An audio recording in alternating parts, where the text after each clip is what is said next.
ನಿಮ್ಮ ಸಾಮರ್ಥ್ಯ, ನಿಮ್ಮ ಚಟುವಟಿಕೆ, ನಿಮ್ಮ ಪ್ರತಿಭೆ, ನಿಮ್ಮ ಡಿಸಿಪ್ಲೈನ್, ನಿಮ್ಮ ಮುಂದಿನ ಭವಿಷ್ಯ ಹೇಗಿದೆ ಅನ್ನೋದನ್ನ ಇವತ್ತು ಪ್ರದರ್ಶನ ಮಾಡೋದೇ ಇವತ್ತು ಕಾರ್ಯಕ್ರಮ ಅಲ್ವಾ? ಕರೆಕ್ಟ್. ಇದು ಭಾರಿ ಇಂಪಾರ್ಟೆಂಟ್. ಎಲ್ಲರೂ ಕೇಳಬೇಕು.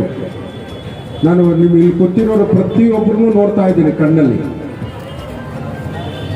ನಾನು ವೆರಿ ಶಾರ್ಪ್ ಆಗಿದ್ದೀನಿ. ನಿಮ್ಮ ಭವಿಷ್ಯ ಇಲ್ಲೇ ಹೇಳ್ಬಿಡ್ತೀನಿ ಮುಂದೆ ಏನಾಗ್ತೀರಾ ಅಂತ. ಎಲ್ಲರೂ ಕೇಳಬೇಕು.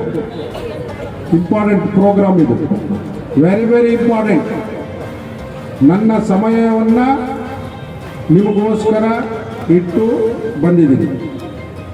ಈ ಸಮಯವನ್ನು ಇಡೀ ಶಾಲೆಯ ಎಲ್ಲ ಸಿಬ್ಬಂದಿ ಪ್ರಿನ್ಸಿಪಾಲಿಂದ ಹಿಡಿದು ನಿಮಗೋಸ್ಕರ ಸಮಯವನ್ನು ಇಟ್ಟು ಇಲ್ಲಿ ಕೂತಿದ್ದೀವಿ.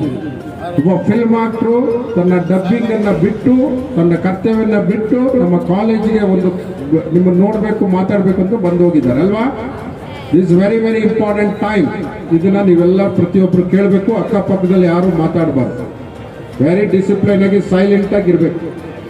ಈಗ ನಿಮ್ಮ life, student life is golden life. ಅದರಲ್ಲೂ college life is golden life. ಯಾಕೆ ಗೋಲ್ಡನ್ ಲೈಫ್ ಅಂತ ಹೇಳೋದು ಹೇಳ್ತೀನಿ ಆಮೇಲೆ. ಈಗ ಈ ಶಾಲೆಯ ಮುಖ್ಯ ಅತಿಥಿಗಳು, ಅದು ಅಧ್ಯಕ್ಷತೆ ವಹಿಸಿರುವ ಕಾಲೇಜಿನ ಪ್ರಿನ್ಸಿಪಾಲ್ರು, ನಮ್ಮೆಲ್ಲರ ಆತ್ಮೀಯರಾದಂಥ ಡಾಕ್ಟರ್ ಮೊಹಮ್ಮದ್ ಮಂಜೂರ್ ನೌಮನ್ ಅವರೇ, ಮುಖ್ಯ ಅತಿಥಿಗಳಾಗಿ ಭಾಗವಹಿಸಿ ಈಗ ಭಾಷಣ ಮಾಡಿದಂತಹ ನಮ್ಮ ಫಿಲ್ಮ್ ಆಕ್ಟರ್ ಆದಂತಹ ನಮ್ಮ ಕನ್ನಡದವರು ಫಿಲ್ಮ್ ಆಕ್ಟ್ರು, ನಾವು ಇದನ್ನು ಅಪ್ರಿಷಿಯೇಟ್ ಮಾಡಬೇಕು ಅಲ್ವಾ? ಒಬ್ಬ ಕನ್ನಡ ಬೆಳಗಾಂನವರು ಮೇಘನಾ ಗಾಂವ್ಕರ್ ಅವರು ಬಂದೋಗಿದ್ದಾರೆ. ವೇದಿಕೆಯಲ್ಲಿ ನಮ್ಮ ಸ್ನೇಹಿತರು ಬೆಂಗಳೂರು ಮಹಾ ಪೌರರು ಆದಂಥ ಆತ್ಮೀಯರಂಥ ಸಂಪತ್ ರಾಜ್ ಅವರು ಇದ್ದಾರೆ. ಬ್ಲಾಕಿನ ಅಧ್ಯಕ್ಷರು ಆತ್ಮೀಯಂತ ಜೋಶ್ ಅವರು ಇದ್ದಾರೆ. ನಮ್ಮ ಲೀಡರ್ ಅಂತ ಪ್ರಭಾಕರ್ ಇದ್ದಾರೆ. ಹಾಗೂ ಪುತ್ತರಾಯ್ ಅವರು ವಿಶ್ರಾಂತ ನಿರ್ದೇಶಕರು ಇದ್ದಾರೆ. ಹಾಗೂ ನಮ್ಮ ಜ್ಯೋತಿ ಶಿವಕುಮಾರ್ ಅವರು, ಆಶಾ ಅವರು, ರವೀಂದ್ರನಾಥ್ ಅವರು, ಸೂರಪ್ಪ ನಾಯಕ್ ಅವರು, ಗೀತಾ ಅವರು, ರಂಗಲಕ್ಷ್ಮಿ ಅವರು, ಸಜ್ಜದ್ ಪಾಷಾ ಅವರು, ವಿದ್ಯಾ ಅವರು, ಹಾಗೂ ಎಲ್ಲ ವೇದಿಕೆ ಮೇಲೆ ಆಸನಾಗಿರುವಂತಕ್ಕಂಥ ಎಲ್ಲ ಶಾಲೆಯ ಸಿಬ್ಬಂದಿಯವರು, ಟೀಚಿಂಗ್ ಆ್ಯಂಡ್ ನಾನ್ ಟೀಚಿಂಗ್, ಹಾಗೂ ನಮ್ಮ ಜೊತೆಲಿ ಬಂದಂಥ ತನ್ವೀರ್, ಲೋಕೇಶ್, ಹಾಗೂ ಇನ್ನೂ ಎಲ್ಲ ನಮ್ಮ ಎಲ್ಲ ಲೀಡರ್ಗಳು, ಮುಂದೆ ಆಸನಿರ್ತಕ್ಕಂಥ BBMP ನಮ್ಮ ಇಂಜಿನಿಯರ್ಗಳು, BBMP ಇಂಜಿನಿಯರ್ಗಳು, SSB ಅವರ ಇಂಜಿನಿಯರ್ಸು, ಹಾಗೂ ಎಲ್ಲ ನನ್ನ ಪ್ರೀತಿಯ ವಿದ್ಯಾರ್ಥಿನಿಯರೇ, ಹಾಗೂ ನಮ್ಮ ಪ್ರೆಸ್ಸಿನ ಸಿಬ್ಬಂದಿಯವರೇ, ಪೊಲೀಸ್ ಇಲಾಖೆಯವರೇ, ಎಲ್ಲ ಪೋಷಕ ವೃಂದದವರೇ, ತುಂಬ ಹ್ಯಾಪಿ. ನಾನು ಇದು 2ನೇ ವರ್ಷದ ವಾರ್ಷಿಕೋತ್ಸವ ಅಲ್ವಾ ಪ್ರಿನ್ಸಿಪಲ್ ಸಾಹೇಬ್ರೆ? ಉದ್ಘಾಟನೆ ಮೊದಲನೇದ 2ನೇದ? ಅವಾಗಾಗಿತ್ತು 2ನೇದು. ನನ್ನ ಕ್ಷೇತ್ರದಲ್ಲಿ ನಿಮ್ಮದು ಒಂದೇ ಸರ್ಕಾರಿ ಕಾಲೇಜ್ ಇರೋದು ಅಲ್ವಾ ಅಂದ್ಕೊಂಡಿದ್ದೀನಿ. ಇನ್ನೊಂದು BBMP ಇದೆ ಸರ್ಕಾರಿ. ನನಗೆ I am very happy. Very discipline, clean and very good teaching college ಇದು ಅಲ್ವಾ? ಸರ್ಟಿಫಿಕೇಟ್ ನಾನು ಕೊಟ್ಟಿದ್ದೀನಿ. ನಾನು ಸುಲಭವಾಗಿ ಸರ್ಟಿಫಿಕೇಟ್ ಕೊಡೋದಿಲ್ಲ ಯಾರಿಗೂ. ಯಾಕಂದ್ರೆ ನಮ್ಗೆ ಎಜುಕೇಷನ್ ಅಂದರೆ ಪ್ರತಿಯೊಂದು ನಾನು ಫಸ್ಟ್ ಬಂದು ಭೇಟಿ ಮಾಡಿದ್ದೀನಿ. ನೀವು ಹಾಗಿದೆ. ನಾವೆಲ್ಲ ಕಾಲೇಜೆಲ್ಲ, ನಾನು ಡಿಗ್ರಿ ಬೆಂಗಳೂರು ವಿಪುರಂ ಕಾಲೇಜಲ್ಲಿ ನಾನು 5 ವರ್ಷ ಓದಿದ್ದೀನಿ, ಡಿಗ್ರಿ ಮಾಡಿದ್ದೀನಿ, BCom. ವಿಪುರಂ ಕಾಲೇಜ್ ಗೊತ್ತಲ್ಲ? ನಾನು ಕಾಲೇಜ್ ಲೈಫೆಲ್ಲ ಮುಗಿಸಿದ್ದೀವಿ. ಅದರಿಂದ ಕಾಲೇಜ್ ಲೈಫ್ ಏನು ಅಂತ ಚೆನ್ನಾಗಿ ಗೊತ್ತಿದೆ.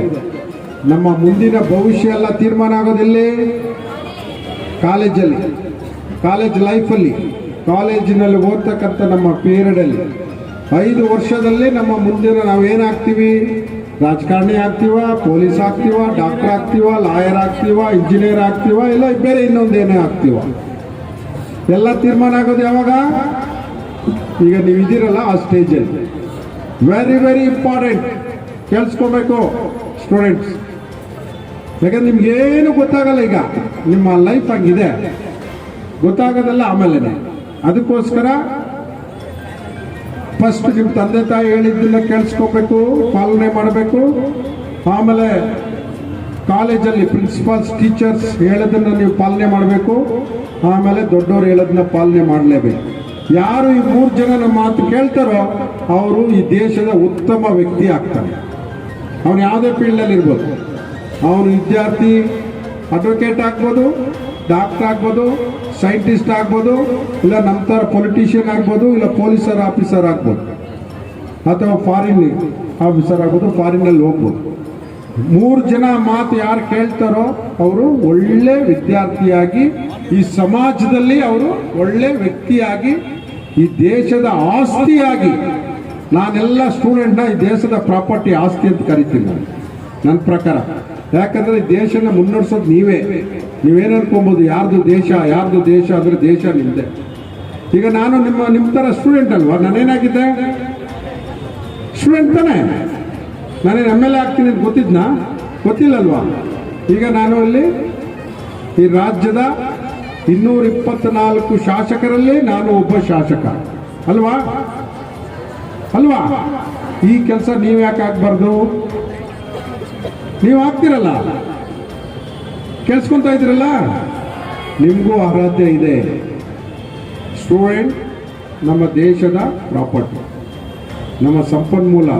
ನೀವೇ ಈ ದೇಶವನ್ನ ಮುನ್ನಡೆಸ್ಕೊಂಡು ಹೋಗ್ಬೇಕು, ದೇಶದ ಆಸ್ತಿ ಆಗ್ಬೇಕು, ದೇಶಕ್ಕೋಸ್ಕರ ದುಡಿಬೇಕು, ದೇಶದ ಪ್ರೀತಿ ಇರಬೇಕು, ಅನ್ಯಾಯವನ್ನ ಖಂಡಿಸಬೇಕು, ದೇಶ ಅಭಿವೃದ್ಧಿಗೆ ಸಹಕಾರ ಮಾಡಬೇಕು.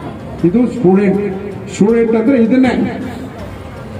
ಪ್ಲಸ್ ನಾವು ಫಸ್ಟ್ ನಾನು, ನಮ್ಮನೆ, ನಮ್ಮ ಫ್ಯಾಮಿಲಿ, ನಮ್ಮ ಊರು, ನಮ್ಮ ಗಲ್ಲಿ, ನಮ್ಮ ಕ್ಷೇತ್ರ, ನಮ್ಮ ರಾಜ್ಯ, ನಮ್ಮ ದೇಶ, ಈ ಅಭಿಮಾನ ನಿಮ್ಮಲ್ಲಿ ಬರಬೇಕು. ಪ್ರತಿಯೊಬ್ಬರಲ್ಲೂ ಯಾರು ನಮ್ಮ ಭಾರತೀಯದಲ್ಲಿ ಹುಟ್ಟಿದಿರೋ, ಅದು ಯಾವುದೇ ಸಮಾಜ ಆಗ್ಬೋದು, ಯಾವುದೇ ಧರ್ಮ ಆಗ್ಬೋದು, ಎಲ್ಲ ನಮ್ಮವರೇ. ನಾವಿಲ್ಲಿ ಹುಟ್ಟಿದ ಮೇಲೆ ನಾವು ನಮ್ಮ ದೇಶದವರೇ. ಅದು ಸಮಾಜ ಇನ್ನೊಂದಿರಲಿ, ಧರ್ಮ ಇನ್ನೊಂದಿರಲಿ, ಅಲ್ವಾ? Is correct? ಕೇಳಿಸ್ಕೊಂತ ಇದ್ದೀರಾ? ಮುಂದಿನ ಈ ದೇಶದ ಆಸ್ತಿಗಳು ನೀವು ಅಲ್ವಾ. ಬರೀ ನೀವು ಕೆಲಸ ಸಿಗ್ಬೇಕು, ಸಂಬಳ ಸಿಗ್ಬೇಕು ಅಂತ ಓದ್ಬೇಡಿ, ಈ ದೇಶಕ್ಕೋಸ್ಕರ ಓದಿ. ನಾನು ನನ್ನ ಫ್ಯಾಮಿಲಿ ಸಾಕ್ತೀನಿ, ನಮ್ಮ ಮನೆ ಸಾಕ್ತೀನಿ, ನನ್ನ ಊರು ಸಾಕ್ತೀನಿ, ನನ್ನ ದೇಶ ಸಾಕ್ತೀನಿ ಅನ್ನೋ ಮೈಂಡಲ್ಲೇ ನೀವು ಎಜುಕೇಷನ್ ಮಾಡಿ. ಯಾರ್ಯಾರು ಏನೇನು ಆಗ್ತಾರೋ ನನಗಂತೂ ಗೊತ್ತಿಲ್ಲ. ಏನೇನು ಅಂದರೆ ಬೇರೆ ಏನೇನೋ ಆಗಲ್ಲ. ಲಾಯರ್ ಆಗ್ಬೋದು, ಇಂಜಿನಿಯರ್ ಆಗ್ಬೋದು, ಪೊಲಿಟಿಷಿಯನ್ ಆಗ್ಬೋದು, ಅಥವಾ ಪೊಲೀಸ್ ಆಫೀಸರ್ ಆಗ್ಬೋದು, ಅಲ್ವಾ? ಆಗ್ತೀರಪ್ಪ? ಹಿಂದ್ಗಡೆ ಅವ್ರು ಕೇಳಿಸ್ಕೊಂತ ಇದ್ದೀರಾ? ಅದರಿಂದ ಇವತ್ತು ವಾರ್ಷಿಕೋತ್ಸವ, ನಿಮ್ಮೆಲ್ಲ ಪ್ರತಿಭೆಗಳನ್ನು ವ್ಯಕ್ತಪಡಿಸಿ ನಿಮಗೆಲ್ಲ ಬಹುಮಾನಗಳು ಕೊಡ್ತಾರೆ. ನೀವು ಯಾರ್ಯಾರು ಯಾವ ಫೀಲ್ಡಲ್ಲಿ ನಿಮ್ಮ ಪ್ರತಿಭೆಯನ್ನು ತೋರಿಸಿ ಮುಂದೆ ಬನ್ನಿ. ನಿಮ್ಗೆ ಏನೇ ಎಜುಕೇಷನಲ್ಲಿ ಮುಂದೆ ಓದಲಿಕ್ಕೆ ಯಾವುದೇ ಆತಂಕ, ಅಡ್ಡಿ, ತೊಂದರೆ ಇದ್ದರೆ ದಯವಿಟ್ಟು ನಮ್ಮ MLA ಆಫೀಸ್ನ ಕಾಂಟ್ಯಾಕ್ಟ್ ಮಾಡಿ. ನಿಮ್ಗೆ ನಾನು ಸಹಾಯ ಆಗಿರ್ತೀನಿ, ನಿಮ್ಗೆ ಸಪೋರ್ಟ್ ಮಾಡ್ತೀನಿ, ಸಹಾಯ ಮಾಡ್ತೀನಿ. ಯಾರು ಎಜುಕೇಷನ್ನ ನಿಲ್ಲಿಸಲೇಬಾರ್ದು. ನಿಮ್ಗೇನು ಓದಬೇಕು ಅಂತಿದ್ದೀರ ಫುಲ್ಲಾಗಿ ಓದಿ, ನಿಮಗೆ ನಾನು ಸಹಾಯ ಮಾಡ್ತೀನಿ ಅಂತೇಳಿ ನಿಮ್ಮ ಶಾಲೆಗೂ ಸಹ ನಿಮ್ಮ ಪರವಾಗಿದ್ದು ಶಾಲೆ ಅಭಿವೃದ್ಧಿಗೆ ಏನೇನು ಬೇಕೋ ನಾವು ಪ್ರಿನ್ಸಿಪಲ್ ಅವರು ಮಾತಾಡಿ ನಿಮಗೆ ಎಲ್ಲ ಅಭಿವೃದ್ಧಿ ಮಾಡೋಣ ಅಂತೇಳಿ ನನ್ನನ್ನು ಕರೆಸಿ ಮಾತಾಡಲಿಕ್ಕೆ, ನನಗೆ ಸನ್ಮಾನ ಮಾಡಿ ನಿಮ್ಮನ್ನೆಲ್ಲ ಮಾತಾಡಲಿಕ್ಕೆ ಅವಕಾಶ ಕೊಟ್ಟ ಶಾಲೆಯ ಪ್ರಿನ್ಸಿಪಾಲ್ಗೂ ಸಿಬ್ಬಂದಿಗೆ ಹೊಂದಿಸಿ ನನ್ನ ಮಾತನ್ನು ಮುಗಿಸ್ತಾನೆ. ಜಾತಿ